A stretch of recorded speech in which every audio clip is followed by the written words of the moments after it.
cloud. Okay, this session is recording to the cloud. Believe it or not, no, it is November the 18th, 2019. Such a fast fall semester. Just holding our breath. We're hanging on for dear life because every day there's something new happening. Somebody sends me. Today I get a call from Paul Kim, my good friend Paul Kim, and Karen, I'm going to put you on mute for now. If I can find there. Oh, you already are on. No, there you are. Mute. My good friend Paul Kim took flying lessons. He's out at Stanford University, and he got his pilot's license, and he did his first night solo flying after dark in San Francisco Bay Area. And what happened? The entire electricity in the plane went off, all his instrumentation, all his lights, all his communication system with ground control. Fortunately, in his backpack, he had a backup radio, a ham radio, and he put one arm in the back of the plane and pulled it up and put the other cable into that from the normal radio transmission. And he connected with the people down on the ground, and they couldn't understand a single word he was saying. And so he had to land a plane at the San Jose kind of offshoot airport. It's just for small planes. They have many airports all around, and there are no lights to land the plane on the runway, no lights from his plane.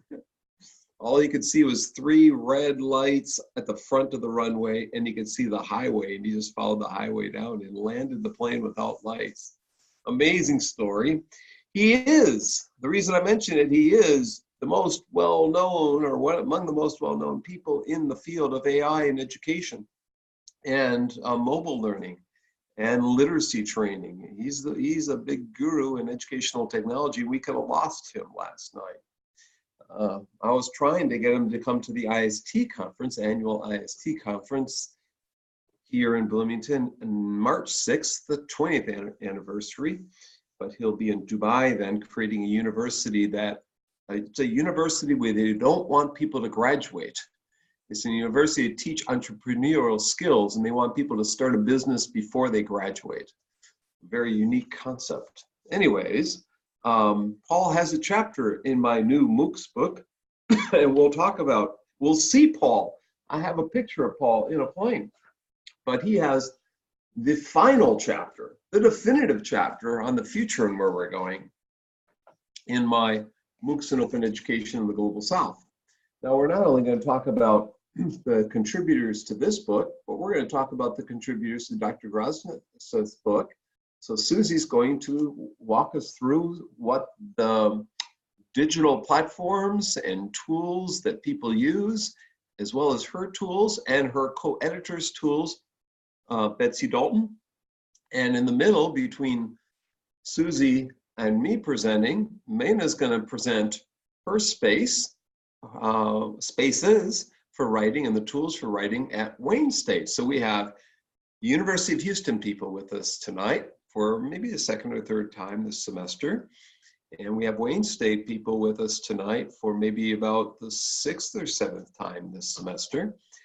This may be the final time. We may schedule one more. It's hard to say. But it is right before Thanksgiving break for us. And in Bloomington, that means we get the whole week off next week. And I get to go to Peru, Machu Picchu. So I've got the slides called up. Meina, do you want to say something before we get started on what you're going to cover? You can get started right now. Yeah, my part is workshop. Thanks. Okay. She says we can get started. And Susie, do you want to say a couple words before we get started? Sure. So this talk came from a talk that we gave in Las Vegas, AECT, a couple weeks ago. And wait a minute, that disproves all things in Vegas stay in Vegas. We brought this from That's Vegas. Right. And we added some more to it since then.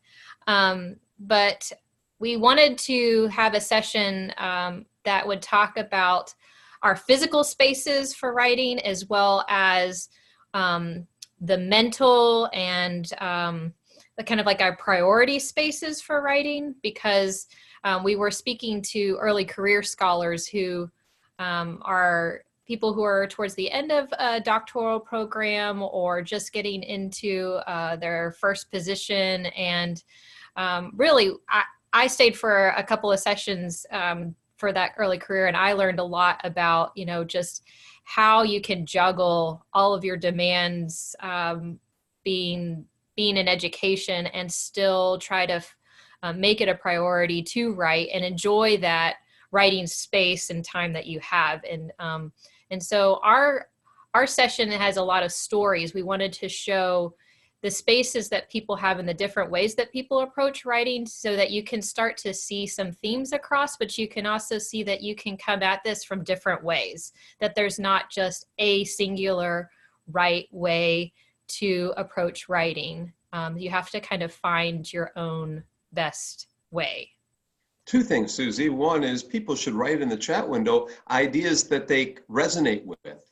Maybe at the end we'll have you pose questions to us, and maybe have you come up with some ways that you've rethought your writing space or your writing plans or your writing tools based on what we've gone through here. The second thing is the Early Career Symposium is unique, and if you're part of AECT or if you go to AECT, it's something that you can participate in. I think it needs a nomination letter and an application letter, and Meina could tell us because she was an early career person last year. Meina, what's the process like? I think at a certain time, they send out the invitation for people to apply for that program. And then once you apply for that, then you have to have a recommendation letter from someone. And then you write your own application statement. And then they will tell you whether you will be selected or not. And who wrote your letter? One awesome professor from IU, right? Are you sure? Maybe I copied it from somewhere. So Meina participated last year in it, and they take about how many people per year? Around 10 to 15, I think. Okay. Do they pay for anything as part of it? If you attend AECT, I remember the year when I joined the symposium, I didn't pay for the registration fee, and then that's it. And then they provided some like lunch or dinner during the session. So free lunch, free dinner maybe, and a free registration. So it's and free mentoring. I mean, that's the most important thing in there, and you get to meet some of the top people in the field of educational technology or instructional technology, or as learning design and technology, who come in every hour during the day-and-a-half session to present. So this was a start of 3 talks we did on writing and publishing at AECT this year. We did this on Monday. I'll let Susie take over for a while, then Meina will speak, and then I'll come back in. You want me to put the slides through now? Yes. Okay. I'm going to mute some of the people who came in here. We have a couple people whose mics maybe need to be muted. I think everyone is muted now. Okay, I will, you want to, well, I have to share the screen. That's right. I have to share the screen, and I think this is what we want to share. Is that right? And what you'll have to do, Susie, is say hit next slide when you you want to explain the first slide there. Sure. So, I think I need to be muted on yours.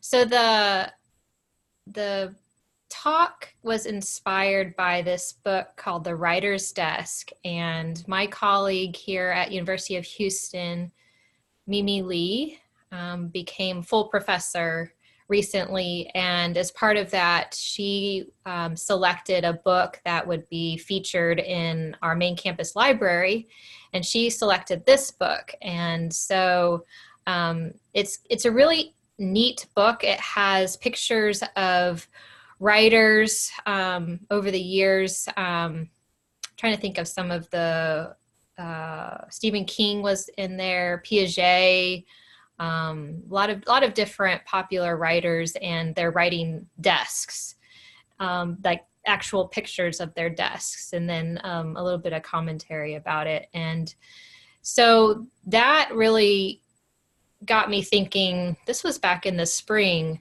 about the physical writing space. So in preparing for this talk, it's been kind of a professional development experience for me to be metacognitive about my writing spaces, because then through the summer I did some travel, and you'll see a little bit of how I captured writing on the go, and just really thinking about where I am when I'm writing, and where I need to be when I'm at different phases of my writing, because I don't write in the same place all the time for a number of different reasons. Else, we had another session last Monday. So this says phase 2, because phase 1 is posted, and Susie could send you that if you didn't get that already, and download the slides on a lot of writing tips and so forth.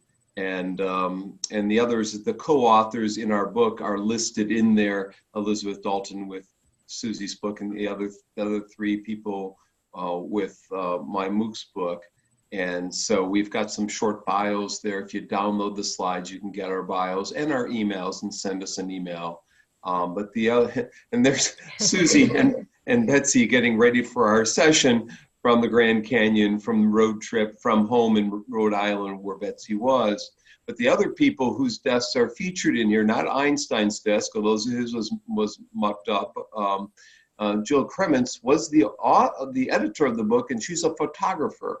So Stephen King and Toni Morrison, Piaget, her husband Curt Vonnegut, the famous Indiana writer. But there's Piaget's desk. If you ever want to be a psychologist, I guess you have to have a messy desk, or a famous psychologist.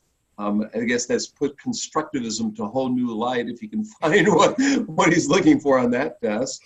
But yeah, she featured many people, and you can see some of these are dated. The book came out more than 20 years ago, and probably 30 years ago. So the computers were 1996 vintage. So there's Dr. Mimi Lee with her promotion and tenure. So I'll let Susie take over here.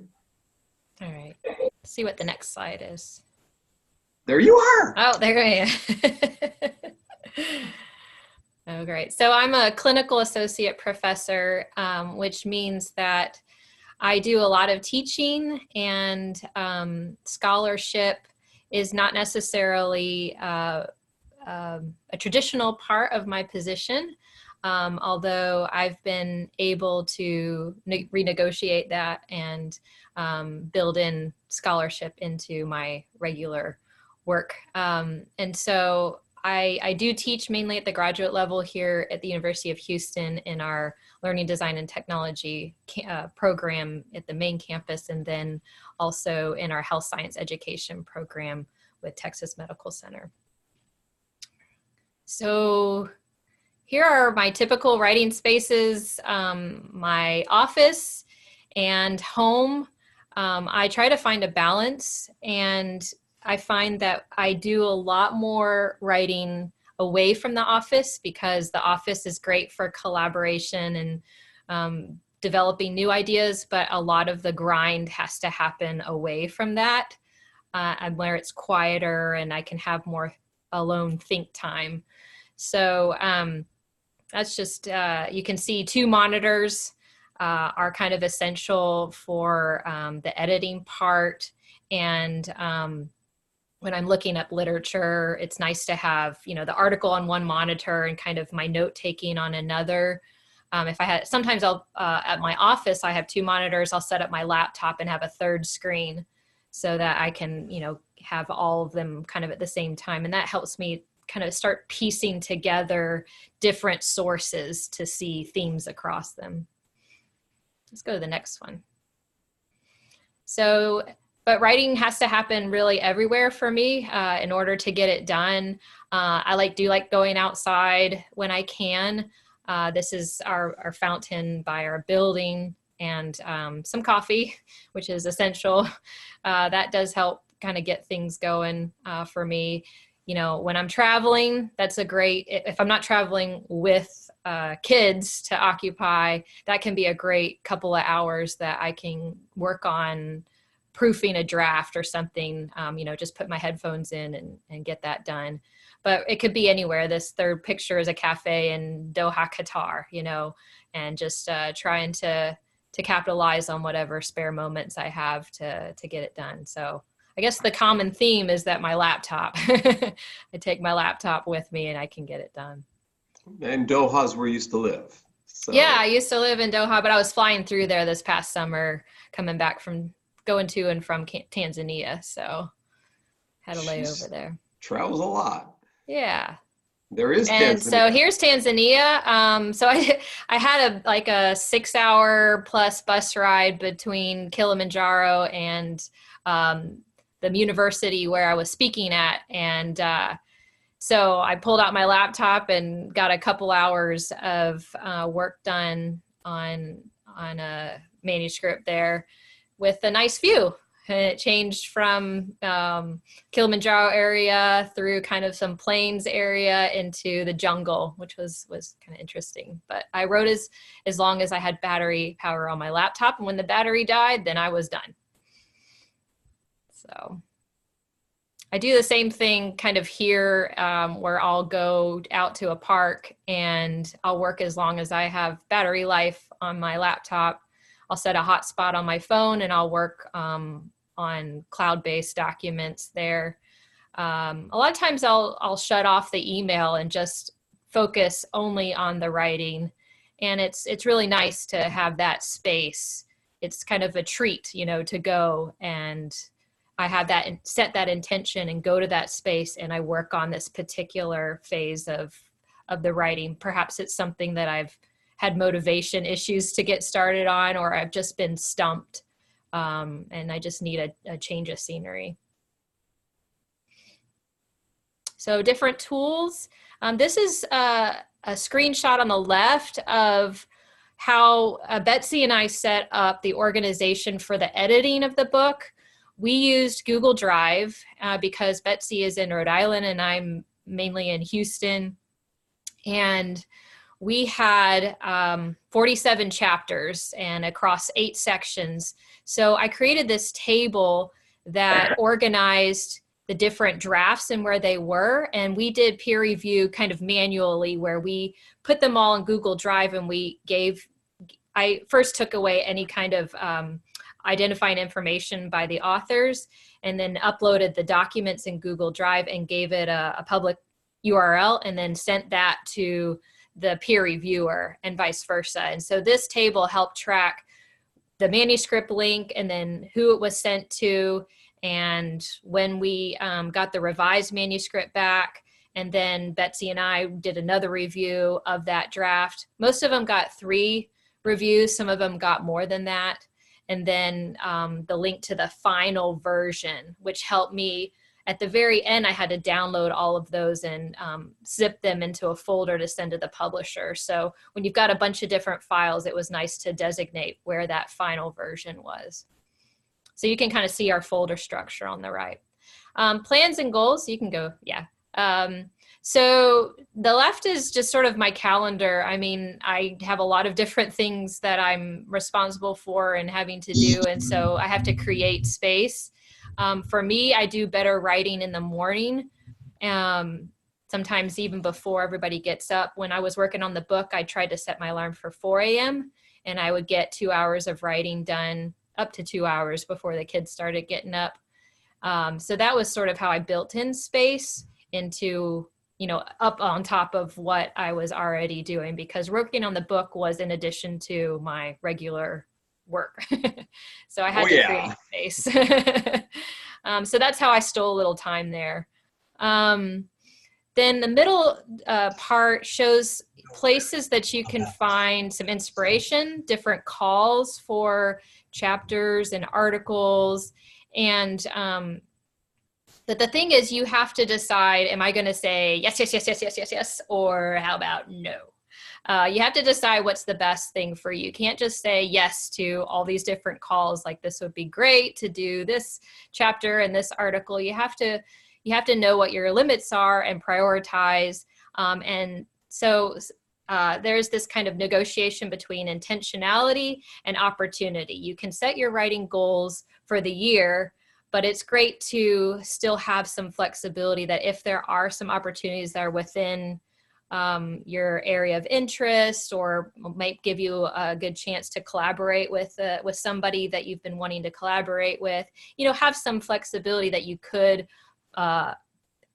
take advantage of some of those opportunities that just arise that you couldn't have anticipated at the beginning of the year when you set goals. So it's just sort of this negotiation of being cognizant of intentionality and opportunity. So something that I try to do, since I am a clinical faculty member, I try to integrate writing into the other responsibilities that I have. And one of my main responsibilities is teaching. And so I try to write with students intentionally. The left and the right pictures are book chapters that I worked on with a master's and a doctoral student respectively. And the middle picture is a class that I was teaching, and we did an open textbook. And so they developed chapters in pairs, and I worked with them to put it all together. And we actually used that textbook.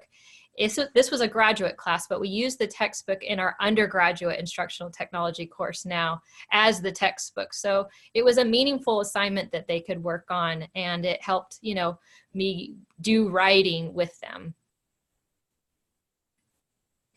I have a lot of different collaborations, just pictures of different people that I've collaborated with. The second one from the left on the top row is one of our chapter authors. And this is a picture from a conference in Amsterdam, Ed Media. And I went to her session. I think I was actually scheduled to be the presider for that session.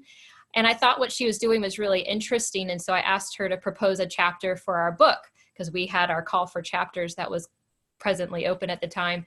And so then, since then, she did propose a really great chapter. She's from Israel, and we now are, collaborators. So that was sort of how it started, was that she gave a nice talk at a conference.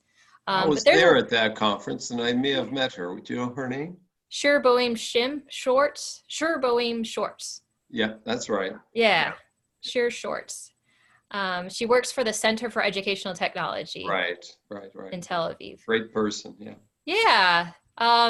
So on the upper left is a collaborator, Deb Bowder from University of Louisville.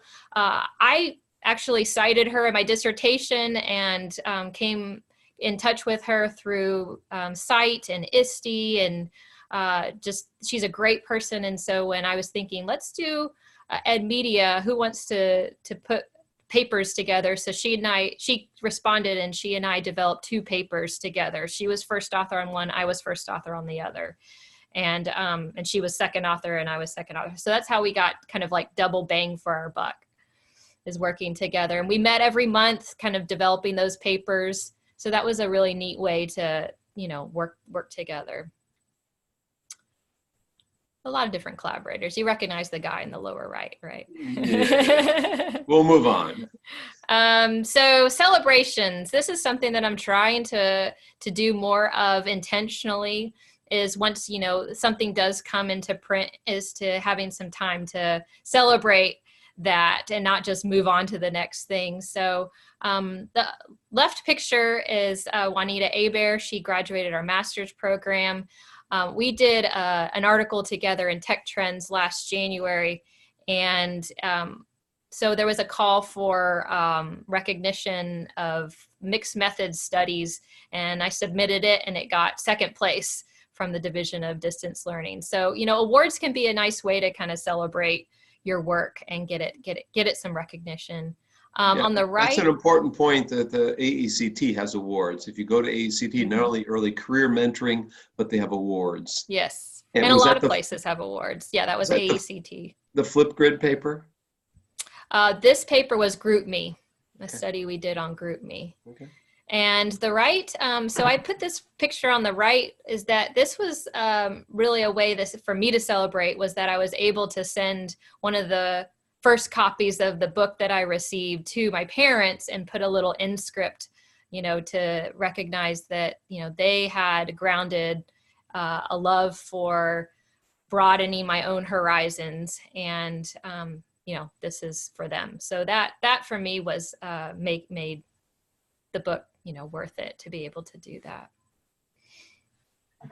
We have a comment in the chat window. Susan, you said you publish with students and collaborate with others. That's a pattern seen in most researchers in the field. This makes things easier and less stressful and easier for the researcher. What do you advise to researchers who do not have a chance to work with graduate students or collaborate with other researchers? That must be a private comment because I don't see it. That's from Sybil. Mm-hmm. Okay. So, well, I don't know, or maybe you don't have direct contact with students, but there are a lot of opportunities to work with students. For instance, you can be a mentor in, there's a lot of different opportunities, like it used to be called Pacific Core Design and Development Challenge, but they brought in people from industry that were mentors through that. And that might, drum up some kind of collaboration with a student that's working on the design challenge. So that's not somebody who's in a teaching role, but you can be in a mentorship role that could create collaboration.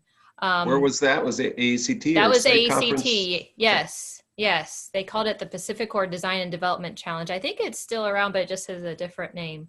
Mm-hmm. But there's a lot of different kinds of mentoring opportunities, I think, even within, our program, practicums and internships, we need practical projects, service learning, there's some opportunities if you really want to connect with so the at university. Indiana and Bloomington, we have a internship in the master's program, and some people like Sybil will write a proposal and list it, and then the students will take them up on that internship, and you get involved in collaborating with that person, and you could publish with them. That's assuming you have internship opportunities, Sybil, but that's one way in which such structures start. And other ways is attending a conference and sessions that you're interested in and giving people your cards at the end of the session, and getting a picture with them, taking them to lunch, whatever it is, and form a relationship that way. A third way is a cold call, and I get a lot of those cold calls. Most of them, cold calls are hard to just out of the blue contacting someone to see if they're interested, but sometimes that does work out. Usually it's through asking someone to introduce you to so and so, or maybe starting a forum somehow in Facebook, or in LinkedIn or something like that you get to meet people. There's a variety of ways. Yeah, I think professional organizations are a great way to do that. I think about our site, UDL SIG. We have a Facebook group, and there's a lot of people from all different walks of life, graduate students, industry, teacher educators, so on. And so that'd be a great way to connect up and create some sort of collaborative writing relationship. At eLearn and EdMedia Lunch and Learns, it's a chunky lunch, but the people you meet are good. I can't stand conference lunches. There's usually little I can eat because I restrict myself, but still it's the people at the lunch that's more important. I'm about to have someone join me. Say hi. Hi. Okay.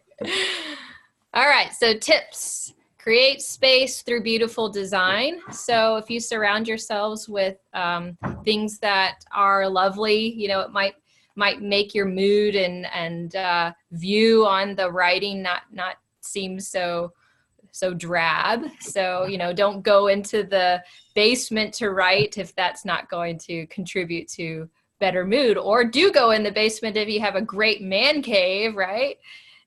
Space that will contribute to good writing. So for me, that was when I go outside, and that really helps. Self-advocating for writing space. So, sometimes it's just making those intentions known, asking for course releases or looking for opportunities to adjust load, balancing service, looking for external funding for meta-analyses, literature reviews, and so on. So, being very strategic about funding the writing. Building networks for collaboration writing opportunities. I think we already, covered that. Getting more mileage for an effort. So this is another area that I'm really trying to work on. If I do some course material, thinking about how that might turn into maybe a practitioner article. If I do a presentation, turning that paper into an article or a book chapter.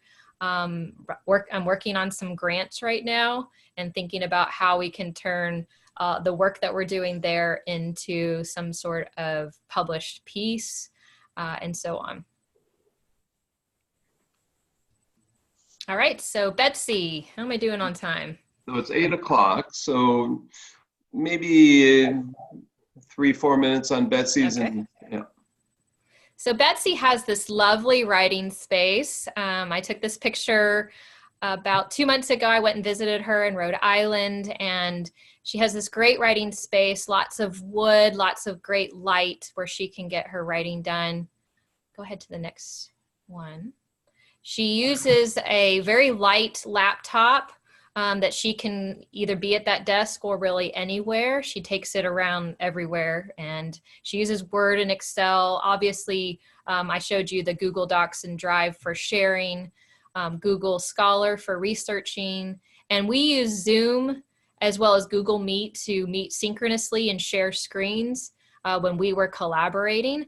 And I can resonate with that. Sometimes I'll meet up with my co-writers, and we'll actually meet synchronously and read each other's drafts and then come back and kind of talk about them. So Zoom and Google Meet are really great for that when everybody can be on their own device. Is Google Meet as easy to use as Zoom? She's the one that sets that up, so she initiates it. So I can't really comment on it. I know that the other Google synchronous tool, I didn't find as intuitive to use as Zoom was. Google Hangouts? Yeah, Hangouts. Yeah, they've kind of, everyone was using it 5 years ago, but not so many people using it now. So you have to get a Gmail request, and you have to check your Gmail and all that stuff, whereas Zoom is a direct link for everyone, and it's much easier. Yeah, although not everybody around the world is able to access it, depending on restrictions. So you have to kind of do that. That's a whole nother deal with, working with international authors. Her time is more flexible, but we did the book so we proposed it around March, April, got approved, negotiations. So we did our call in May of 2018. 18. Yes, 2018. And so we had our manuscript submitted April 1st. So a little less than a year from the time we got the contract, which is quite fast from what I've been hearing edited book projects to be. But, it worked for us, and we had the structure in mind going into it. So I think that, that kind of depends on how long you need to allow. Larger writing projects for her, a year, smaller writing projects, several months. Know the best writing time of the day. For her, it's definitely earlier in the day as well.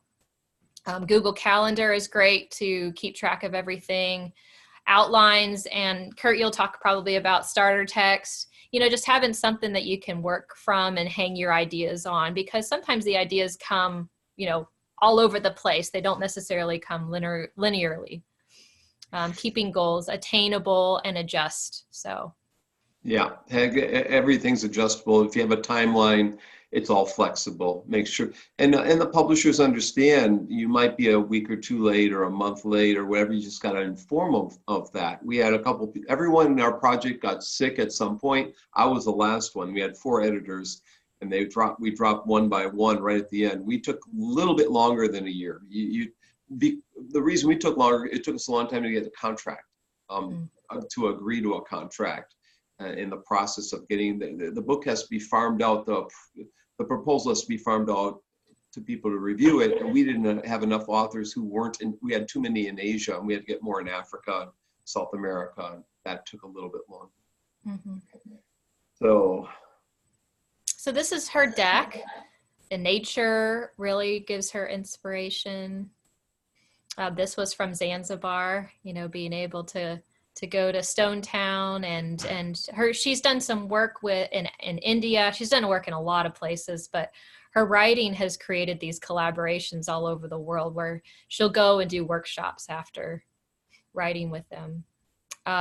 She writes with students. She adjuncts at University of Rhode Island now because she's retired, but she has been advising students and writing with them. Trust is really important. Having somebody you can depend on, you know, if they say they're going to do something, that they follow through. And that's really important to find in a writing collaborator. Critical. What's that? Critical. Yeah. So some mentors that she's had, lots of people along the way, and collaborators. On the left was from Tanzania this past summer. A couple of authors from South Africa that she wrote with. Writing tips, don't be discouraged. You know, if it doesn't get done, just start again tomorrow. And it's really great to just get the ideas down and then edit. It doesn't have to be perfect the first time. I really struggle with that though. And persist, that grit, you know, is really important. Persist. Eventually everything will get published. And I realize a lot of people who are in this session aren't planning to be professors. They're in work settings, they're in corporate settings. We're giving you a lot of advice that may only apply to professors. We'll give you some more advice. I'll be going through a lot of advice that may, you know, this persistence is a key one. No matter where you are, this is probably the biggest thing. If people get depressed, make sure it's a temporary depression. You know, let's think about it for a couple of days, get back to it, and move, you know, move the work forward. Don't give up right away. Give it a second chance. So. All right, so finding joy and happiness. Let's go ahead and see. You know, those are some of the things. Celebrations, yeah. Celebrating the book, and this is Susie's book. There, Susie and Betsy's book came out. She was at an alumni book table. All the alumni were able to have a table. Okay, so quickly, some of the writing spaces of our authors. Cindy and Kevin Anderson live up in Chicago area, and they recently got a camper, and so they've been doing writing on the road where Kevin will be driving, and Cindy will, they're married, and they write together. They wrote a chapter in our book together. They'll use the hotspot while they're driving and write. Susan Brand's up in Rhode Island, and she has this beautiful view where she writes 6 hours a day or more, which sounds amazing. But half the time is writing, half the time is just kind of contemplating life and looking out over the water. So then we go to Japan, and Shintaro Nagayama has this really nice place in the library. It's quiet and very streamlined, you know, not a whole lot of distractions. He's got his copy of the book that he's got a chapter in right there, and his laptop, looking out the window.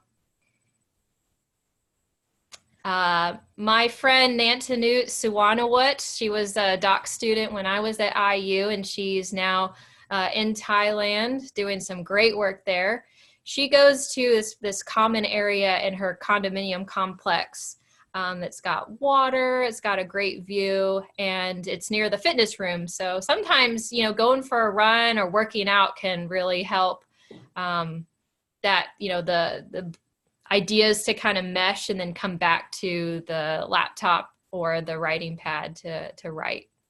She took 2 of my classes. With a Saturday class I teach on instructional strategies being one, and I saw her last 3 years ago in Bangkok. I had lunch or dinner with several former alums there in Bangkok, and she brought me a special gift that was made by visually impaired people. She won an award that day, in fact. So I was glad to see she got a chapter in your book. That was great. And Apple's her yes, name. yeah, she goes by Apple. Leanne Woodley's in Australia, and she has this amazing place near her house where she can go. It's a little isolated. She uses Siri on her phone or her iPad to dictate some ideas, so it's more of a brainstorming space, and then she can go back and work on them later on. But that's how she gets that starter text, is sitting there. All right. Okay, thanks, Susie. Meina is going to present next on her writing spaces. So, Meina, you want to give a little context to this? Okay, after listening to Susie's learning spaces in different great places, my space is very simple. In general, it's in my office and my home. Next slide. So usually during night, or at Wayne State University, I usually came to home and then work on my working desk if the contemplate. And another photo is the one that I think Dr. Bonk make a screenshot when we had a Zoom meeting at Indiana University. We have a study room there. So during night in Indiana, I work just the study room. She was just meditating there, I'm sure. Can I ask a question? Because my students won't know how productive Meina has been. So could you kind of give some context to this? How many peer-reviewed articles have you published in the last year? First question. Second question, how many hours per day on average do you write? Third question, how many papers total have you worked on in the past year? Actually, I didn't count that much. Dr. Bonk helped me count, like I had 6 in class right now.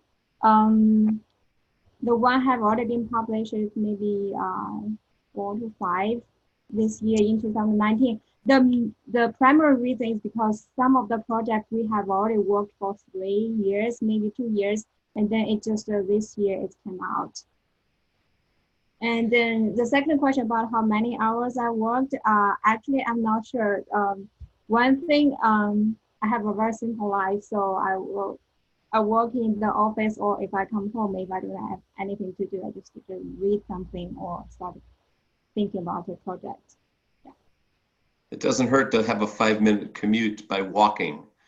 Oh yeah, that's a choice that I made. Kind of because I don't like driving, and sometimes I don't like working at home. So I would like to go to school. So that's why I choose to stay near to campus, so that it's easier for me to go to school to work in my office or in library. And one thing about universities, there are many writing spaces. I use our library sometimes. I may have seen me there, but I use the Memorial Union. I use the School of Education. I use nearby spots like Panera. You know, I just like, basically any place a meeting ends, I could just sit down and I usually stay in the room. Everyone leaves the room. I just go to work, you know, wherever I be. I don't like my office, so I just use any other space. I like bigger, I'm claustrophobic, so I like big spaces. I can sit in an airplane and write for 10 hours. It doesn't matter, you know. So that's Meina's second spot. Where is that, Meina? Yeah, my second, actually this is my current favorite place. It's my office, because I have a big screen Mac. And then as Susie mentioned, sometimes maybe it's not easy to stay office, and then because some of your colleagues may come and talk with you. My strategy is, if I want to focus on something, I just close my door so that people don't know I'm there. So that's one of the strategy. And also because I don't want to stay home all the time, I want to have some environment changes. If I go to office, I know, okay, this is a work day, and I come back home. When I come back home, I can still work, but I don't have to. So like intensive work. I can just work whenever I want to do that. And you got snow. Yeah, so that's the first snow that I've encountered in Wednesday. 1 week ago, it was very heavy cold. That can inspire too. So my writing collaboration tools, currently I use 3 tools. First is Google Drive. This one is the one that I usually collaborate with if my collaborators don't work in the same institution with me. So I have a collaborating call for me, and then so we use Google Drive. The second one is OneDrive, because the first principle is that I don't want to pay anything on any tool. So OneDrive is provided for free in it. So I'm collaborating with Sarah, who is also attending this session on one of the projects through OneDrive. And then the third one is Mendeley. So Sarah and I also use this to sharing the literature's references. Sarah, would you want to comment? You're collaborating with Meina. You want to say something about? Oh, Sorry, I was trying to unmute myself. Yeah, I mean, I've been working with Meina since the beginning of the semester. And, we're collaborating through Mendeley now. And like, do you want to talk about how we do it? yeah. How does it work? I don't know Mendeley. I know it's popular. Well, this is how she shares the articles with me, and like the articles that we're supposed to be reading for the literature review, and it's like it saves all the articles. Also, it's going to help me later on when I study for my qualitative test. So everyone I've gets an never used account Mendeley in either. it's a free account? Yes. All I had to do was just spend like 1 minute creating an account, and she was able to share everything she has in there with me with respect to the MOOCs. Yeah. Meina, you want to comment? Sorry? Thanks. Oh, I can't hear you very well. My battery is running low on my computer. I had to plug it in. Meina, you want to comment on Mendeley? Yeah, Mendeley actually is a great tool for you to organize your literatures. I usually use them to like upload every based on the category, like research related to books, maybe research is related to instructional design and like that. And then so, and also it's easier to share the references with your collaborators. That's why I started to use this. You want me to go to the next? Yeah. And so Susie asked me about the publication things. I think my first strategy is that I usually have my goals in my mind. Since I came to Wayne, and then I said my 5 years plan. So in terms of research areas and publication, etc. And then and also have a 1 year plan and 2 month plan. Usually I do that. I did 1 year plan, 2 month plan with Dr. Bonk before when I was a doctor student, because I tried to finish my dissertation and graduate. And then I also had my weekly plan on my calendar. And also every day I have a kind of, actually it's just a simple piece of paper to write what I'm going to do for today. And then I don't have to finish everything, but I want to remind me these are the things I have to work on. And then once I finish one, I just cross it, and then that's what I usually do. But if I couldn't finish that, I just release it to the next week to do. That's it. So explain what we did this summer. The summer that what we did is after graduation, like defense, and then we worked on manuscripts based on my dissertation and also other projects. So I shared my publication and research plan with Dr. Bonk, and then we met every week to check how progress, whether we finish this one project on, so what's the next project? So that's what. So what she had is on the vertical a list of each project, and on the horizontal the week, each week. And then in the box for that, she would list which project on the vertical she was working on that week. And so we treated 3 months after her graduation as kind of a postdoc for 3 or 4 months here at Indiana. So she was able to finish almost a paper a week by using a focused approach, every week focusing on a different paper, and then adjusting the timeline. Or every couple of weeks she'd create a new timeline. So there was things that weren't met. That's okay. There were a couple projects that people never got to. In fact, one proposal for ETR&D, that's changed. It's not, so, but the other proposal got done. Most things got done. So when we looked at her CV a couple of weeks ago, we had a Zoom meeting, she had, 4 or 5 papers this year, or 6, and a couple at the end of 2018. So in the past year, she's had almost 9 or 10 things published. Plus she's got, I forget, 3 or 4 things in review now, and about 6 items in process. In process or in review, 6 or 7 items, and some items in review. So between them, it's about 20 items, 20 documents in a little over a past year to be finished or submitted or working on or in preparation. If all 20 get accepted, and they probably will, that's enough to get her a good boost for getting tenure, in effect, right there, let alone what she's going to work on. In her first 30 days at Wayne State, or 40 days, she had 6 of them publications accepted, or thereabout. So the plan, the goals are important, but be flexible, right, Meina? Yeah. So I'll flip to the next page. Actually, I want to highlight that the most important thing, because I'm very lucky that I can work with very great people. So these are the pictures that, Dr. Bonk, my advisor, he helped me a lot. We collaborate on many projects. And then also, and because of Dr. Bonk, I had a connection with other scholars in Texas, in the middle of the picture. That's University of North Texas. Yeah. And then also, because when I was a doctoral student, I tried to get as many opportunities to work together with different professors.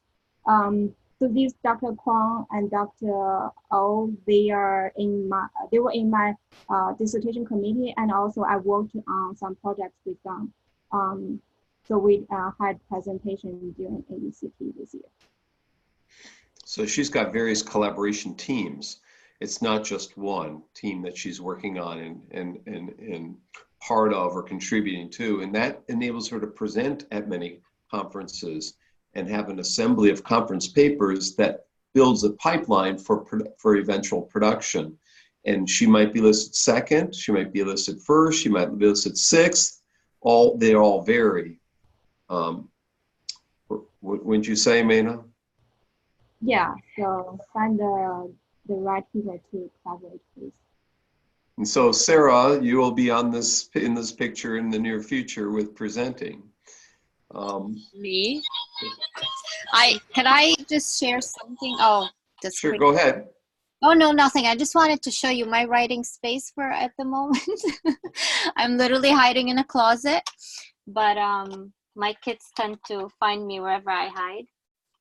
So I was just gonna say that no matter where you are, you can create your own writing space. It doesn't have to be like peaceful or good looking. Stop. No. Sorry. Yeah. That's authentic. I know that's authentic. Very authentic. Yeah. How long have you been a student at Wayne State?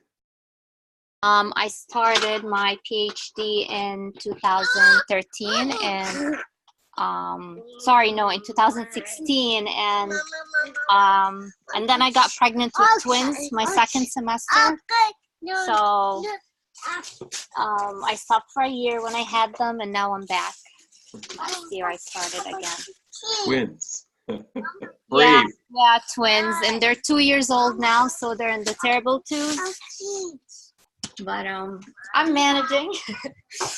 Well, there's always a circus that comes by. If you can sell them to the circus and just, get Yeah. back to work. Yeah, Just kidding. I'm just kidding. there's no other way. Thank you, Sarah. You. So I'm gonna. Jong is a colleague of mine. She did 2 books with me. And she did the current book that we're working on. She led the way on MOOCs and open education in the Global South. And there are 4 of us. And she talked at the conference about her particular writing spaces and how she approaches writing. But she attacks. She's a very energetic person that attacks problem in depth and a very hard worker. And now that her son is in college, she has more time to focus on things. But I'm not going to talk more about space because she didn't provide any pictures. That's not a picture of her writing space. That's not a picture of the tool she writes with. So I'm just going to move on from Ka to Tom Reeves at the University of Georgia, who's collaborated on the previous MOOCs and open education book with me, and a second MOOCs and open education book with me, with Tom Reynolds and Meina Lee, who was mentioned earlier. That's Tom's desk in Georgia. He's now home working as an emeritus professor, and that's one of his spaces that he uses. And you can see the pictures nearby him. He's Georgia, you got bulldogs, but he's also a dog lover. He has 2 Westies that he loves. And you can see not only does Tom use writing spaces, Tom is a writing space. He's a big guy and people write on Tom when he goes to sessions. So he becomes a writing space. You never know where your writing space will be. Tom also reflects, and so I took him to the Buddhist monastery, the Tibetan Cultural Center here in Bloomington when he visited. And reflection is important to writing. You have to have some opportunity, whether it's in the shower, whether it's working out. And I do it when I jog, when I'm on a plane. Maybe start with starter text. I have pieces of note paper. I have Dalai Lama quotes in my pocket every day to reflect on. And then on the back, I write ideas on these quotes every day for the past maybe 7 or 8 years. I got a Dalai Lama. And it really does help me think about the big picture of it all, not the little details. Tom has many partners, in this one in Turkey, looking at a healthcare process in Turkey called the cold chain, I think he calls it. And it's a very authentic design-based learning project that he's involved with the gentleman from WHO, the World Health Organization. He has colleagues in Australia. Jan Harrington at the top was his advisee, I believe, and Ron Oliver below. Wrote an authentic guide to e-learning. It's a very popular book. They've written a couple things together and many things on the early days of e-learning when people were worried about shovelware. And so Tom likes to work with international folks. He travels all over. He likes to spend time in South Africa and in New Zealand and in Australia in particular. He goes to a lot. And he also has a book, now a second edition of the book, on conducting educational design research. And he was a guest in my class and Meina's class, and maybe Susie attended that too in week 2 or 3 or 4. And so he has many collaborators, including the 4 of us I mentioned earlier, Dr. Lee, Tom Reeves, and Tom Reynolds. As we said, that designing a learning, the writer's desk was a book that Meina Lee liked. Tom also has been here to Bloomington, and I took a couple pictures with him on campus, the one on the right, not the one on the left, but he has many colleagues, as you can see. What brings him joy is meeting people. And if there's an award at the end, as you can see on the left-hand side, we got the best award at the ACT conference. But what brings more joy is his dogs, Zipper and Button, and his wife, Tricia. And And yeah, that's Tom Reeves. Tom Reynolds says every space is different. Every place in his home is a writing space. There he's in his kitchen, on his kitchen table. That becomes a writing space. You know, he's thinking about writing all the time, whether he's walking the dogs, whether he's jogging. He's an early riser. He's a 5 a.m. riser, but he's in California, in San Diego, so I can call him late at night. It's still early in the evening there. And then he gets up at 5 or 6 a.m. and does a run and thinks through his daily work and his routine. His preference is to populate a space with essential materials that are needed to complete the task. Only a few things. Don't have too many distractors all around you. The essentials is reference books, selected articles, key things that he needs. Otherwise, it's fruitless. Don't even bother with it. So he can help focus that way. That's another view from his home in San Diego. Whereas I'm not sure if it's his, I think he's recently moved. He's sold his home in North San Diego, moved back to South San Diego. He works at National University, which will host the eLearn conference next year in this time in November or October.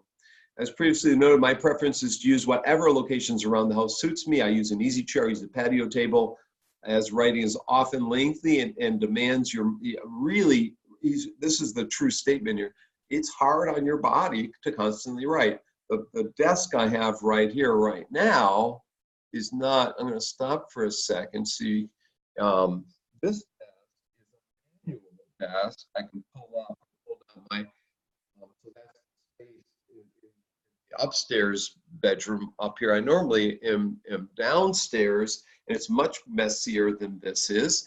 And it's a hydraulic desk, and I'll show you that in a second. I hope I can share my slides again, and I'm sure it's gonna mess it all up. Nope, are we at that? Yep, came right back to the right spot. So really, I have a back problem, so I see a chiropractor, but lately I've been sitting in my hot tub a lot lately.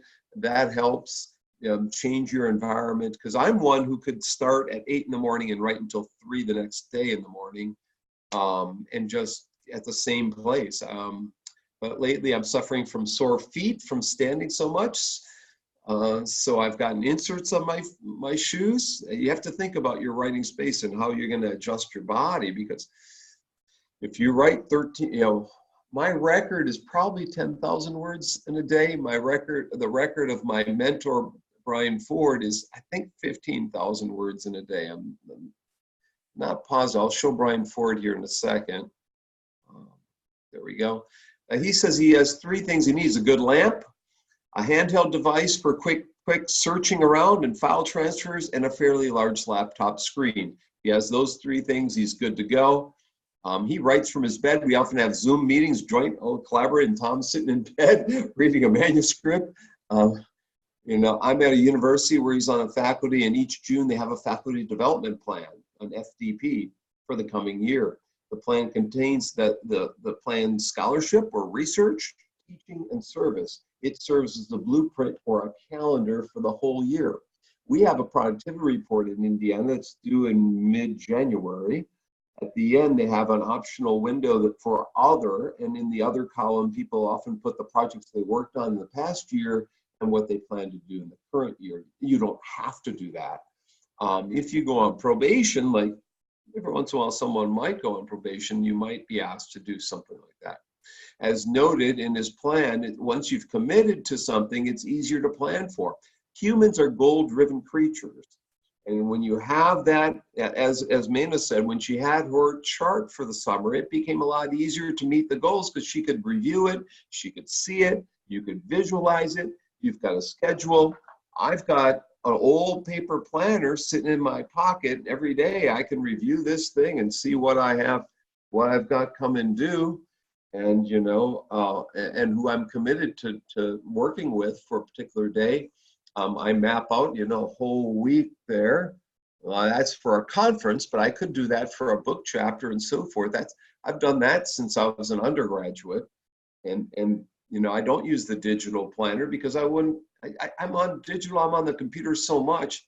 I don't need one more thing. I need to break away. When I read a dissertation, I print it out. I get so little time to be off computer that I need those moments to be just reading some paper documents. I need to read the morning paper. So you have to schedule things. If you don't schedule it, put it on your refrigerator, put it on the door when you walk to your garage, out your garage to your car.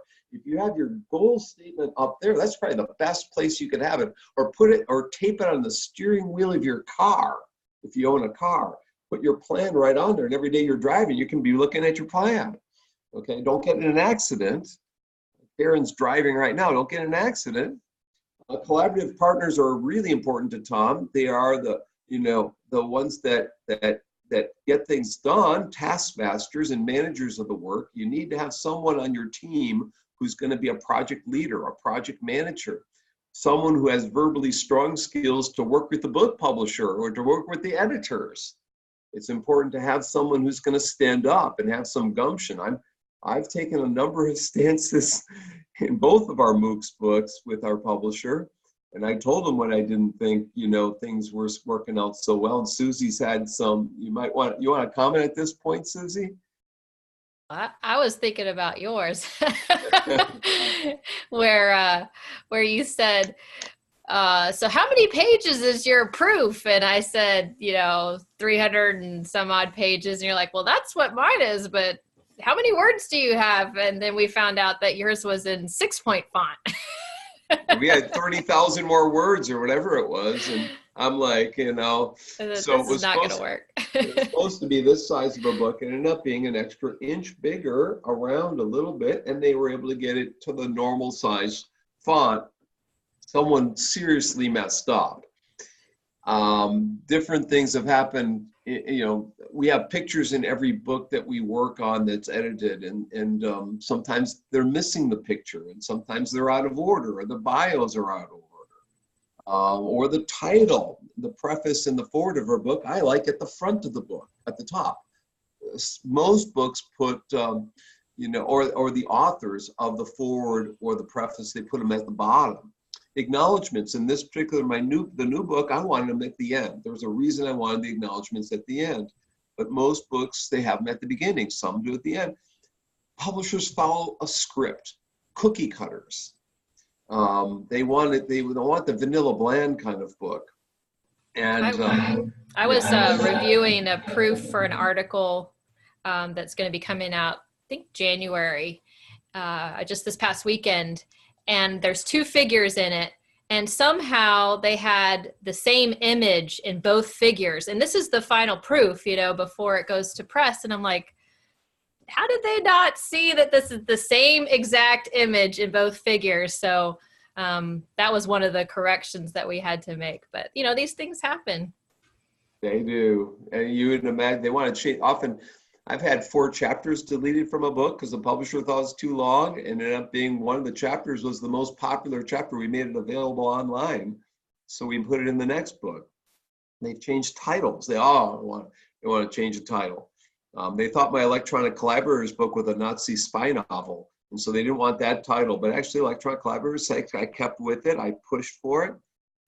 They want to change my R2D2 book to the Verve because they thought George Lucas would sue us. I mean, you name it, publishers do crazy things. You got to watch them every step of the way. With Susie's, you had a problem with the indexing.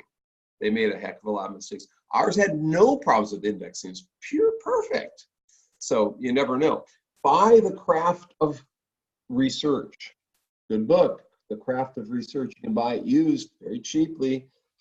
This is a very popular book in my 795 class. Buy the book by Mike Sharples, How We Write. There's all sorts of books you can get. I'll go through some of my spaces and places. You can see our 2 MOOCs books. I have a standing desk that's got hydraulics. It's out of Texas, where Susie is. I think it's Austin, Texas. I bought this. It's a $4,000 desk, or somewhere between $3,000 and $4,000. It's well worth it. I've got things you can see the picture to the right, that's Bascom Hall or Bascom Mall at Madison, where I went to grad school. I have 3 calendars wrapped around me for different months that are coming up. I have people pictures. I have a clock you can see sitting there. I have my daughter's picture, of course. I have an extra shirt on the side at my second desk in case it gets cold. It does get cold in the basement. You can see the other 2 calendars there. I can see now project out 3 months in the future and the stacks of things I'm going to be working on. And then my class notes are all sitting on the side. So as you can see, desk number 2. And if I really get tired or I need an idea, there's a beer sitting there if I want, or mostly it's usually I have glasses. I have 6 bottles. I have 6 bottles of water situated in the room right outside my door, so I can work on things there. But you can see my desk space. It's a standing desk. I can sit, but within an hour, my back would get sore on that. You can see the stacks of things that I'm working on. And you can see out in the front room in the man cave, I have books stacked up on my couch that I can read, and manuscripts on my pool table that I can read. There's all sorts of things. I can watch TV or play music from the TV is usually where I play music, and I can go to other book stacks that are situated down there and grab different books. And people were interviewing me on the phone, I can quickly go there to the bookshelf and grab, and then I can walk out. There's a walkout next to the pool table. You can walk out and down to the creek and the woods in the back and read down there if I need to read a manuscript, and there's a long hill to get down to that point. So what are 10 things that I need? I need a keyboard. I wear through keyboards. It takes a few months to wear through a keyboard. I need Microsoft Word. I don't like Macintoshes. I tried them once, so I like PCs. I have a Lenovo tablet I touch, a ThinkPad right now. I love my Sony Vaio, but they don't make them anymore. Meina had a Sony Vaio too. I hate Bing. Totally hate Bing. I like Chrome's not bad. Mozilla's not bad. Internet Explorer is what I tend to use. Email, people know I respond rather quickly. I have a blog that I accumulate notes in every once in a while. I don't use my blog enough. I should use it more to put up ideas. I use Dropbox a lot to share things, including this talk is in Dropbox. I work around Canvas with tools like Dropbox and with email and with my blog. Zoom or Skype, Google, what was that called? Google, Susie? Oh, Google Meet. Google Meet. We'll have to look that one up. Can I ask you a question about email? Yeah. So, yes, you are amazing at responding day or night email, generally, pretty quickly. That's my twin brother. And I know myself and some other people that I know get derailed by email because it can be very intrusive. Yeah. And so I have a hard time kind of reconciling how you could be really good at email and also have enough space for your writing, because like what I said, sometimes I have to turn off the email where it doesn't interrupt because I need to have this prolonged period of time where I'm only writing and I'm not interrupted. So how do you do it? Yeah. I think I'm an accountant, and I'm a bit like an anal accountant. You know, I have to do every little thing, and I have to also do the big thing. Lee Eman and I worked together from 1998 to 2003 on a project for teacher training and technology integration in Southern Indiana, and he was just like me. We worked really well together as a team. We're going to be on it. There was no procrastination involved. You know, I don't know. I just like having it cleaned off, and then I focus. So here's what I do. No one sends email at night. So I clean all the email during the day, and then when I get back tonight, and I'll get 1 or 2 emails at night, you know, here and there, a few things, but that's my time to write. That's why I write from 10 o'clock until 3 in the morning, you see. And it became, because of MSN Messenger is another reason I write at night. because it was, and I think Yahoo had a messenger tool. My Korean friends were always on late at night on MSN Messenger, so I became a night person just to connect with my friends. But yeah, I probably do it stupidly, you know. Another thing that I do, I try and wake up and try and limit myself to 15 minutes to try and get through as many emails as I can in 15 minutes, and then I'll go running. And so, you know, I'll clear off and I'll try and I have a lot of news feeds and I get current news and things like that. So I'll read the Chronicle of Higher Ed Online, Inside Higher Ed Online, the Washington Post, the New York Times, and so forth, and all in 15 minutes, the key things that I have to do. And then I go off running, I can think about those things.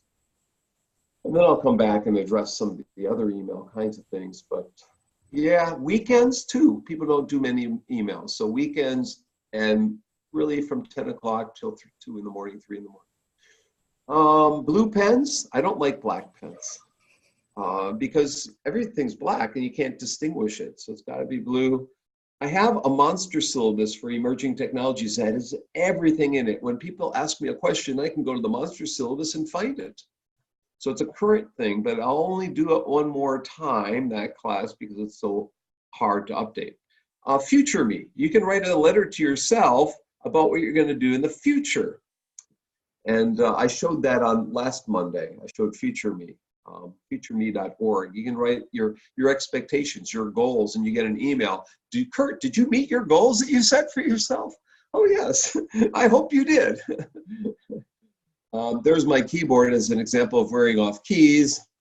But I save days in my planner, not hours, often days for things. I work in bulk. I teach in bulk. I try and teach back-to-back classes, or teach a 5-hour class, or teach on a Friday morning for 3 hours. I try not to apportion my teaching load throughout the week. I reserve days so that I can write. The same in the summer. I never teach in the summer now, but I was doing intensive classes in the summer. I say no to things that don't fit in my writing plans, and I recommend other people. I have a list of people to recommend for consulting and for other things so that I can legitimately say no. And I have a list of 10 reasons to say yes that are legitimate and 10 reasons that are lies. And I try not to use the lies. I just try and use the truths. So I'm going to Peru this Saturday, and I told someone, wanted me to, a former visiting scholar wanted me to help you write a paper. Well, I'm going to Peru, and it is true. You just have to have that list in your mind. I talk about my Dalai Lama quotes. I look at my CV and what's in review and revision and press all the time. It gives me a sense of what I'm working on. I look at that transition. I look at what's coming out, what I might have to rewrite, what my co-authors are going to send me. I think about that now, what they're sending me, so that I can allocate my time better. I respond to research team or co-writer requests because I want to work with good people, and I put my writing plans on paper somehow and report somehow. Top 10 key writing tips. Create a work file on your desktop, something that says work, and then by month in work file. So 2019 November, 2019 December. I have every month has stuff in it. And when they're cleared off, you don't need drafts of every paper that you're working on. It's in the work file if you need it there. But so since 2005 I've been doing this, and I can go back to 2005 December and see what my life was like then. It's all in the work file. It's kind of interesting, as opposed to putting in files under a paper name. They are in a paper name, but it's all in the work file. I don't have to look far, but it's on the desktop instead of in this folder to this folder to this folder. I have an articles to read folder by topic area, like AI and education, or open textbooks, or whatever the topic might be. I listen to audiobooks for key writing ideas. I get writing ideas, and I'm now for the first time in years, I'm out of audiobooks. If anyone wants to, Meina or Susie, if anyone wants to get me a Christmas gift, an audiobook, history preferred. So I watch movies and look for ideas in education. I save all documents twice because I save it as and with the date on the document and the time, because Meina and I share, and I might be at 1 a.m. and she might revise it at 2 a.m. But I always, and I might send stuff up to my email when I go to bed because my computer could die the next day. And if I'm working really hard for a whole day and I didn't send that article up to the cloud, or at least to my email, I lost a whole day's work. And then if your file, if you all of a sudden overwrite some, you know how it happens, you overwrite over the top with something else, it just happens to pick the same name. So you save 2 or 3 copies of everything. Save drafts of what you're working on. I also save my publications by year. And now the newest thing I'm doing is I save, so not only I'm seeing the publications by year, so I can look up 2002, what publications I had in Word, or I typically in PDF format. I now save in a file all the drafts of that paper. So in case we deleted text, I have saved text that I can use. So I save articles, I save drafts of articles, and I save them in a couple different places. On slips of paper to get ideas, I can review those. I talk about my ideas with Meina or with someone else, Tom Reynolds. I say, hey, this is what I'm going to be working on. They'll give me an idea.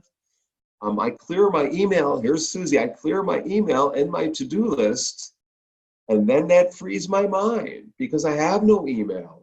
You know, someone sent a comment. Do we have a question here in the chat window?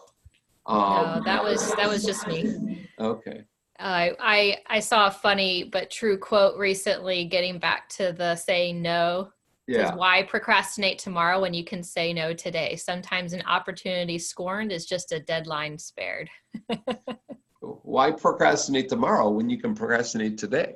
When you can say no today. And here's Meina's point, make a checklist of your plans. You know, that can go a long way too. So there's my writing colleagues, Ka Jong from Wayne State on the left there with our R2D2 book, Empowering Online Learning. And at the bottom left, when she came to Indiana University at one point to almost get a job at Indiana, she went to Wayne State instead. Too bad. There's another one who went to Wayne State, Meina, and the person on the right did a book. Her name is, because I'm covering her face, that's Elaine Coe. I couldn't see her there because the Zoom is covering her.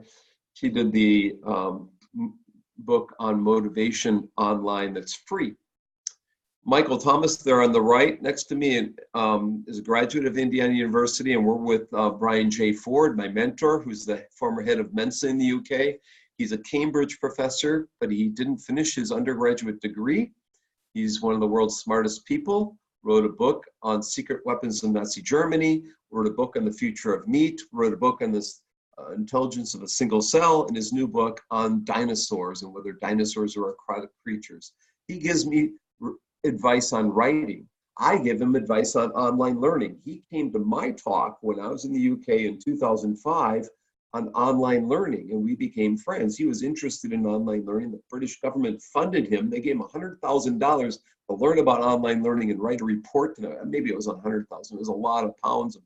A lot of pounds. 100,000 pounds is more than $100,000. So he got a lot of money to study e-learning, and he came to my talks at Leicester University, and then we became friends. And now we're always sharing what we're working on, and he's got the world's longest book title. And that book is called Non-Science or Nonsense. And the 50-year anniversary is coming out in a couple of years. He's rewriting it and they're reissuing the book. My Joy and Happiness was found this summer when I was in Edinburgh, Scotland in early September. And someone in Canada said they're using your book in Zambia to train teachers how to teach online. When I found out people will send me an email saying, in this military camp, we're using your book, or, in this school district, we're using your book. That brings me joy and happiness.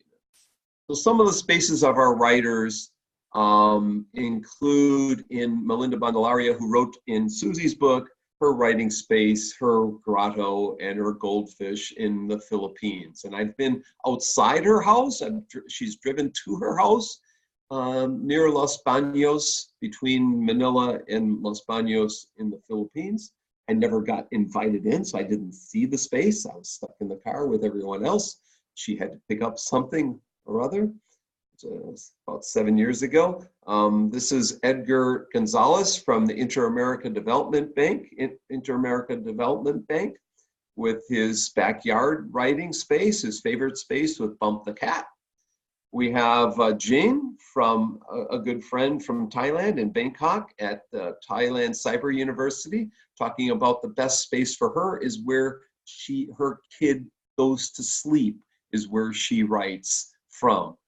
Jin also works for the Pink University. You see a lot of pink there. Chulalongkorn University. They also call it Chula University, the top university in Thailand. I've spoken there a couple of occasions. My friend Aptar Kawar uses Common Ground. Common Ground has many places in Asia and around the world where people can be in a kind of a cafe-like setting. She recently moved back from being in Dubai to Kuala Lumpur. She's been the dean at Mohammed Smart University in Dubai. And she did a sabbatical at IU in 2000. When she went home to Malaysia, they created the Open U of Malaysia. Every year at the Open U of Malaysia, they added 10,000 new students a year for 10 years. They moved from 0 students to 100,000 after 10 years. She was at the right place, the right time. These are some common ground places in Java, in Jakarta, in, I don't know, Eco City, Kuala Lumpur, Bangkok, Manila. You can see all sorts of spaces that people like. More and more common to have people use cafes. I mean, the Barnes & Noble effect is affecting all schools. I mean, people are building school districts and school buildings based on Barnes & Noble and other Starbucks. And people want spaces to socialize and work. And actually, it depends where you are. Some places you go to, they're strictly working. And if I go to Seoul, Korea, they're strictly working. They're not talking. If you go to other places, there's more talking and interaction taking place. There's more eating and so forth. And this is Aptar there. She wrote me a note yesterday, in fact. That's her favorite dining room space. And this is her backyard. In Kuala Lumpur, you can see Kuala Lumpur is very green and lush. It's right near the equator, and so it gets a lot of rain. Been there once running in a hash area, or a couple times running a hash area run there with her. Dr. John Lee Zhao, translated 2 of my books from South China Normal University, my MOOCs book and my World is Open book. And that he was traveling, so he couldn't take a picture of his workspace at home. So he took a picture of his different spaces in China. And he has a chapter in my upcoming book. His colleague, who translated 2 of my books, Jeremy Fan, is a doctoral student now at Boise State, and you can see that he has multiple screens. He doesn't have snake or deer go by like I do in my workspace. I have deer pass around by me and squirrels and so forth.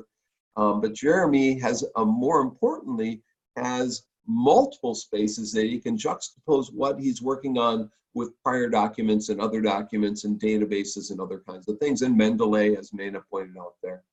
Paul Kim, who flew a plane and almost died yesterday, says the more you learn, the more there is to learn. And he also has multiple screens there at Stanford. And there you see him flying in a plane, not at night. This is before he flew in a plane at night and almost died last night. This is when he was getting lessons. He's kind of crazy to film himself when he flies. He's a risk taker, but he is an excellent speaker.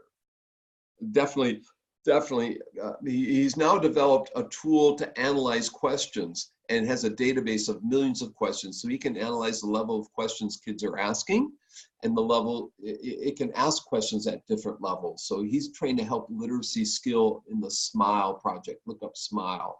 There again is Paul. We see his camera there on the left. He's just looking out, having a good time, wearing my Hawaiian shirt here. Here I'm flying, learn how to fly a plane. I hope that's not his space to write. Okay. His colleague who wrote a chapter with him, Ji-Yoon Lee, not the Ji-Yoon Lee who graduated from Indiana University in 2006, my former student, but Ji-Yoon Lee who graduated, I think, from Hanyang University, or about to. That's her space near Latte World in Seoul, that she uses to generate ideas from Latte World. But she also generated ideas from her father's hospital bed. Her father was in a hospital, so she used his area for her writing space because she was spending so much time there. Sharonika, and I can't pronounce her last name, from Sri Lanka. I met her in Edinburgh, Scotland 2 months ago. She said this is her reading and writing space there in Sri Lanka at the Open U of Sri Lanka. In Jakarta, not too far away, well, as the crow flies, maybe it is. Tian Belawate, the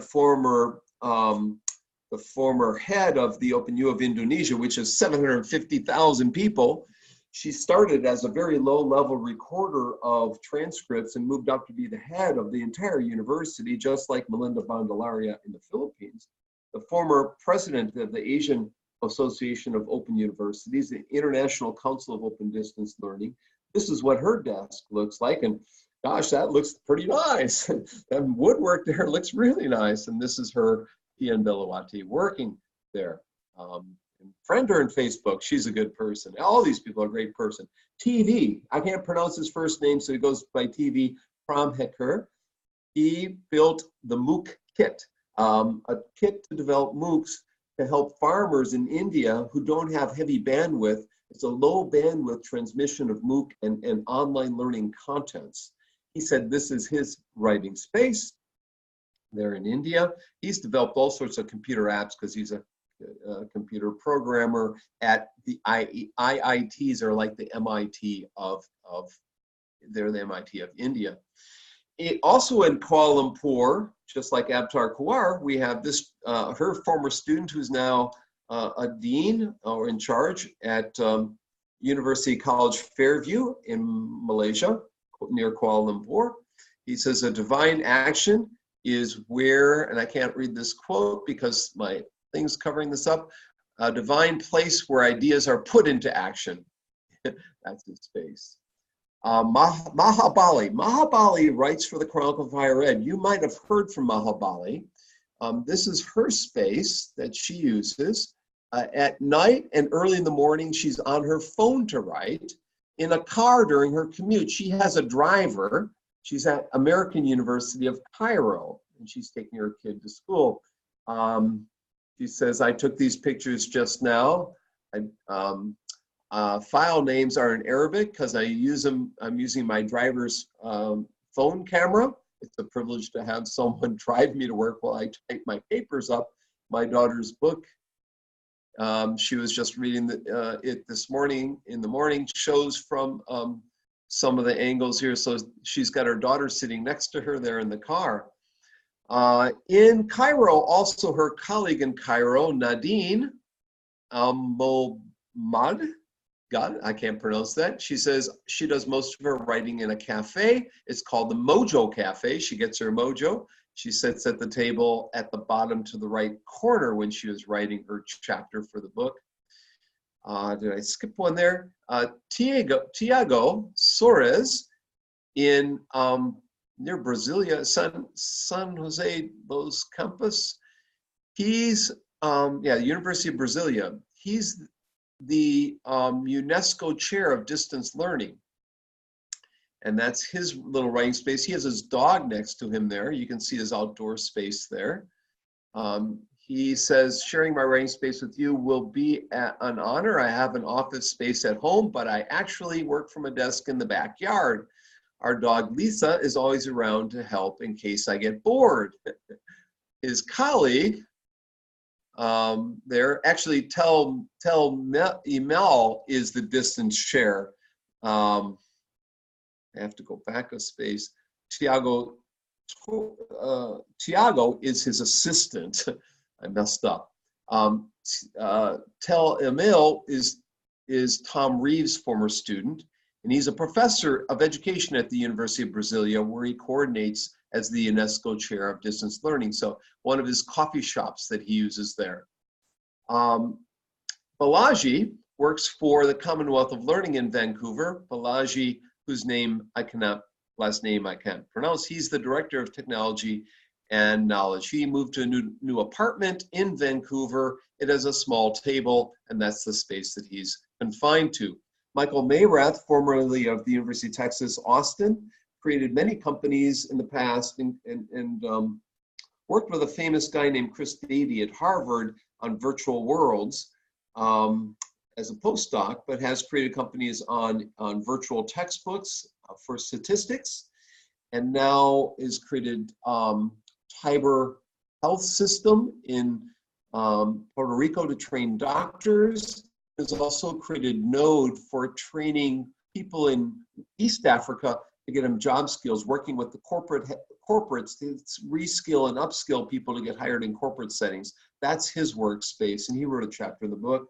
Persa, an alum of our program, and his colleagues in Middle East Technical University in Ankara have they sent a video of them on a boat. I don't have time to show them on the video on a boat where they wrote their chapter, but this is one of the places where they wrote their chapter. This is the boat they wrote their chapter on in the waters off the Turkish coast. He has to drive 6 hours or 7 hours to get to his boat, but he goes to his boat to write his chapters. I would just write at home and think about being in a boat if I was him and save the 6 hours. But there you go.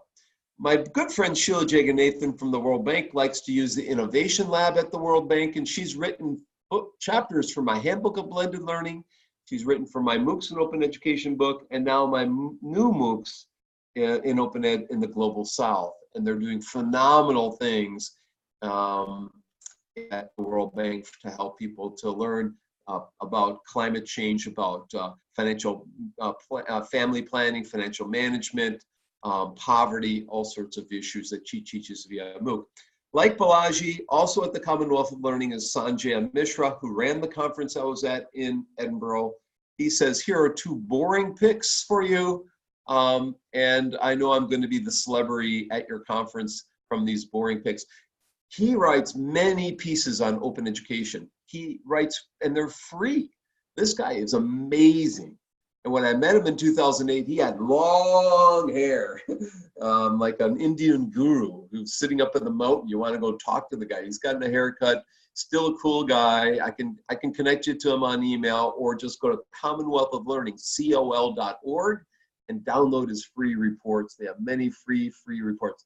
In Sung Jung, an alum of our program, who's almost going to be president of International Christian University. She finds out on November 23rd, I think. This is some of her writing space. She has written many books on blended learning and cultural aspects of online learning. She writes about a book a year, and her husband graduated from Indiana University when I was going to graduate school.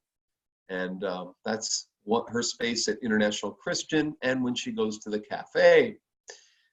In the Himalayan peaks, we had 2 authors who this week sent a picture of kids, high school kids, getting certificates for learning from MOOCs. They learned English, and they got a recognition from the embassy. The US Embassy came, not like the US Embassy in Ukraine, where they're not doing there's all sorts of things happening. We shouldn't comment on political things. Let's just say the US Embassy in Nepal is doing good things, giving certificates out for kids getting MOOCs. I should have put the picture in of the kids and of the teacher. Anyways, the guy at the top there, unmute myself. The guy at the bottom, Bayman, he sent a bunch of pictures, and Bishwa is in the regional office who gave out the certificates. So you can imagine being in the Himalayan peaks and teaching school and classes there. So there's some themes in this. The theme of openness. Learning is not restricted. You can be anywhere in your city, in your community, in your neighborhood. you're not restricted to be in your office anymore, or to be in a classroom anymore, or to be at your desk at home anymore. So many more possibilities. And once in a while, I need to go to Panera to hear the music and listen to the people and work in a different kind of environment. It's not the food I like. I actually don't like the food all that much at Panera. I will eat something there. It's okay. There are better places for food. I don't like the food at Starbucks. I don't like coffee. Well, I like coffee. I had to give up coffee because you can see I talk too fast. But it's the fact at Starbucks, there's a sense that you can get something done and focused. There's, not a lot of people there, unlike going to an office space where everyone passing you by wants to talk to you. You can be with people yet still have a chance to have some alone thought time. You can modify your environment with desks that move up and down, with different kind of monitors and different types of laptops. I have, as I said, my handbook of blended learning is holding up my computer along with the Bible, okay? So, I can say I studied the Bible tonight.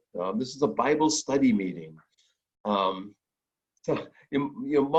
people have multiple screens, multiple sites, mobile learning, MMM, modify, mix, mobile, MMM. There's a lot of M's in here. On-the-go kinds of learning, on-the-go kinds of writing. It's ubiquitous. We are now wrapped around with writing spaces at all times, whether it's a piece of note paper in your pocket or your mobile phone or your laptop. And you have to have dogs and cats, apparently, or a what do you call it? Paper, a doll. What do you call a dog that's not a real dog? Blink. Susie, help me out. I don't know what you're trying to get at. A voodoo doll? No. A stuffed animal. You can have a stuffed animal. Attack your writing problems. I've seen that too. People get a little squishy man on their desk. If they get mad, they hit the squishy man really hard, and get their frustrations. They vent on the little squish doll that's sitting next to you have a little sand, a little clay or something like that. Yeah. So that's Mimi who suggested this topic. We want to thank her, but I want to thank Tom Rees and Tom Reynolds and Ka and Betsy and Susie and Meina for all the wonderful ideas we got from this session. We went through writing tips, writing tools, writing environments, writing colleagues, mentors, happiness. And it's not just one thing that creates a successful writing space. Last week, I talked much more about writing tips and selecting a journal, and about predatory journals and revising a paper to get accepted. And so go back to that one. But we should stop here and see if Meina first has a comment that she would like to add to what's been said here. I would like to say thanks to Dr. Bonk and Dr. Gronse for giving this talk to my class today. It's really helpful. Do you have any additional writing tools that came to mind while we were talking? Actually, there's some tools like Zoom that we use. I didn't mention. I usually use that for meeting, and IU Box we use at Indiana because it's free. It's a great collaboration tool. Maybe it's helpful. Okay, IU Box like Dropbox. Mm-hmm. So it's localized Dropbox. Any other comments? How about Susie?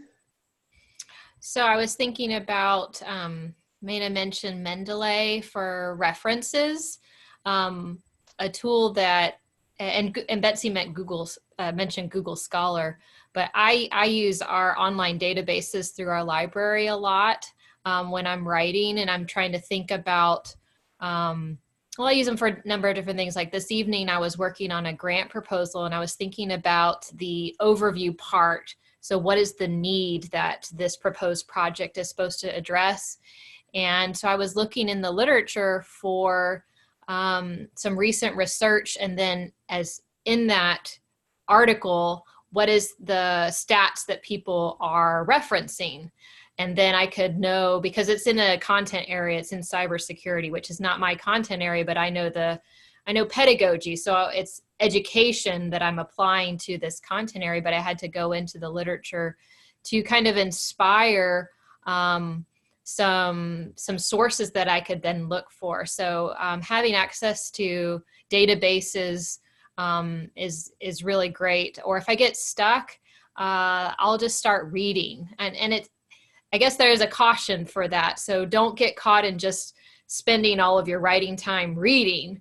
It's good to step away from the reading and to try to get some of your own words on paper. But I think it's important as a writer to also be an avid reader, whether it's listening to audiobooks or actually allocating some reading time to stay current in your field, so that you would be equipped to reference key sources and things when you are writing.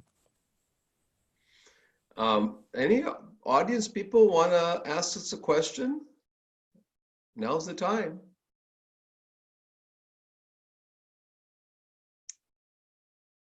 Feel free. While we're doing this, while someone's coming up with a question, if you could type in 3 things that you learned from tonight you might use, or 3 ideas, or even just 1 idea that you got from tonight that you haven't used before and you thought about, or maybe you have and you thought about changing it. What's a couple of things there?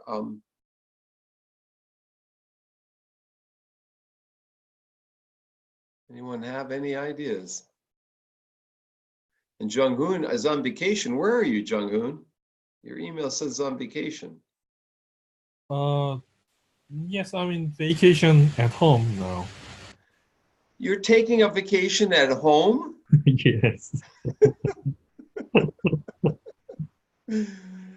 Well, I'm not mentoring you properly if you're taking a vacation at home. I'll have to give you lesson number 2 about how to take a good vacation. A staycation.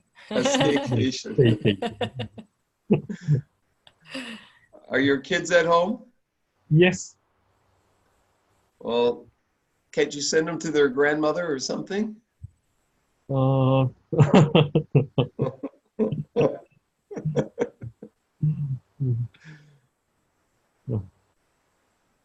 you getting any writing done? That's what I should have asked. Are you working on your dissertation while you're in a staycation? Yes, that was my plan during this 3-day staycation. 3-day, today, tomorrow, and the next day? Yes. And how many words did you get written today? On live, we have a panel audience wanting to know.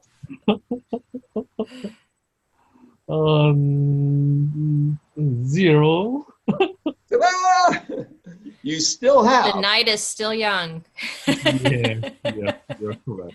When I was working on my dissertation, I was teaching at IU, and then I also had a 2-year-old, and I really worked for about a month and a half, like very hard on finishing it out, and I would try to write until midnight. So that was sort of my cutoff point, was that I'd write until midnight, and then I would go to bed, and then I would pick up, with all the things that I had to do. So, just trying to have that target time that still got a few more hours. Thank you for the advice. Jung-hoon, you know my email. I'll wait for report number 2 at about 12:30 or 1 o'clock this morning.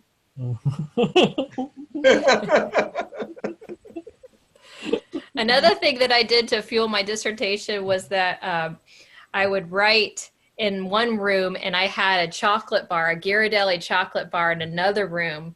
And so then at different points, whether it was a number of pages or amount of time, I had a certain goal that I would reach, and then I would have to actually get up and go get a piece of chocolate in the other room. And that allowed some of that blood to get back into my legs so that, you know, your legs don't fall asleep. Yeah, I'm It's surprised like you are carrot still and stick. eating. Fueled by Ghirardelli chocolate. Yeah, okay. Or a beer, you know? Whatever works. Meina, do you use that chocolate technique as well? Yeah, sometimes. I have a refrigerator full of chocolate, and if I really need it, you know, a piece goes, you know, it's gone. Yeah. So it's in the freezer, so it's cold chocolate, you know, normally.